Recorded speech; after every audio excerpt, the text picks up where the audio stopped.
मराठा क्रांती ठोक मोर्चाच्या कार्यकर्त्यांना आता पुणे पोलिसांनी नोटिसा बजावलेल्या आहेत। शरद पवारांच्या मोदी बागेसमोरच्या आंदोलनाला परवानगी नाकारण्यात आलेली आहे। आंदोलन न करण्याचं पोलिसांनी आंदोलकांना आवाहन देखील केलंय। मोदी बागेबाहेर शरद पवारांचे अनेक समर्थक देखील मोठ्या संख्येने उपस्थित आहेत।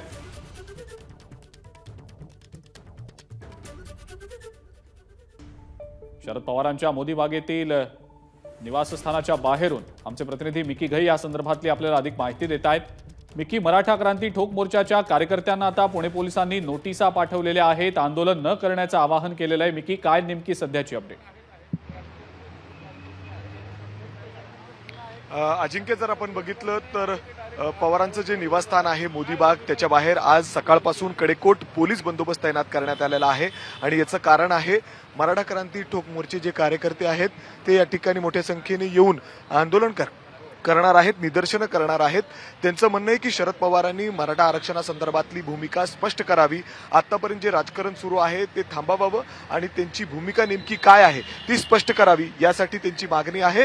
आणि दुसरीकडे जर आपण बघितलं तर शरद पवारांचे समर्थक देखील या ठिकाणी आता मोठ्या संख्येने उपस्थित झालेले आहेत। जर मराठा क्रांती ठोक मोर्चाचे जे कार्यकर्ते आहेत जर त्यांनी आतमध्ये जाण्याचा प्रयत्न केला, कारण शरद पवार स्वतः सध्या या मोदी बागेच्या कार्यालयामध्ये उपस्थित आहेत, त्या आतमध्ये वेगवेगळ्या लोकांना भेटतायत, त्यांच्या बैठका सुरू आहेत। त्यापूर्वी जर आपण बघितलं तर हे सगळे शरद पवार गटाचे समर्थक या ठिकाणी उपस्थित आहेत। आपण प्रशांत जगतापांशी बोलणार आहोत। दादा, मोठ्या संख्येने सगळे कार्यकर्ते उपस्थित आहेत, ते देखील अग्रेसिव्ह दिसत आहेत, ते आंदोलन या ठिकाणी नेहमीप्रमाणे कार्यकर्ते आदरणीय पवारसाहेबांकडे आलेले आहेत। मराठा आंदोलक या ठिकाणी येणार आहेत, आम्ही निश्चित त्यांचं स्वागत करू, त्यांना आदरणीय पवारसाहेबांच्यावर त्यांची भेट घालून देऊ। या ठिकाणी कालही पवारसाहेबांनी सोलापूरच्या दौऱ्यावर असं सांगितलं की मराठा आरक्षणाला विरोध नाही, किंवा आता मराठा आंदोलकांनी समजून घेण्याची नाही का आवश्यकता आहे की पवारसाहेब राज्याच्या किंवा देशाच्या सत्ता कारणामध्ये नाही, हा सर्वस्वी निर्णय घेण्याचा अधिकार राज्य सरकारला आणि केंद्र सरकारला आहे। त्यामुळं त्यांचं म्हणणं आहे की राज्यातले सगळ्यात मोठे नेते आहेत, मात्र ते मराठा आरक्षणासंदर्भातली त्यांची भूमिका स्पष्ट करत नाही आणि यासाठीच ते एवढ्या मोठ्या संख्येने इथं येत आहेत।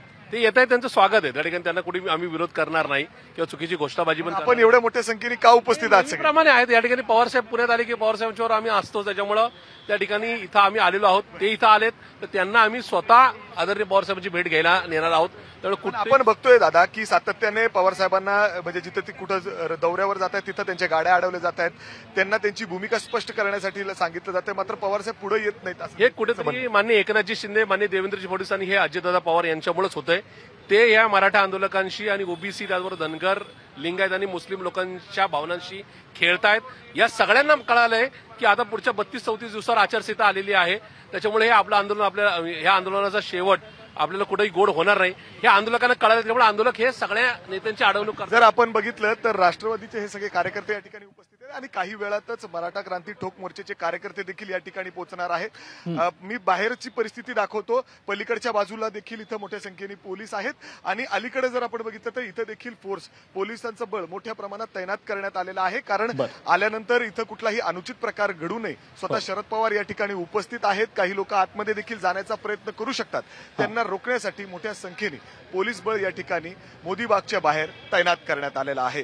ठीक आहे मिकी, धन्यवाद। सविस्तर माहिती आपण दिलीत त्याबद्दल आणि या संदर्भातले अपडेट्स तुमच्याकडनं जाणून घेऊच।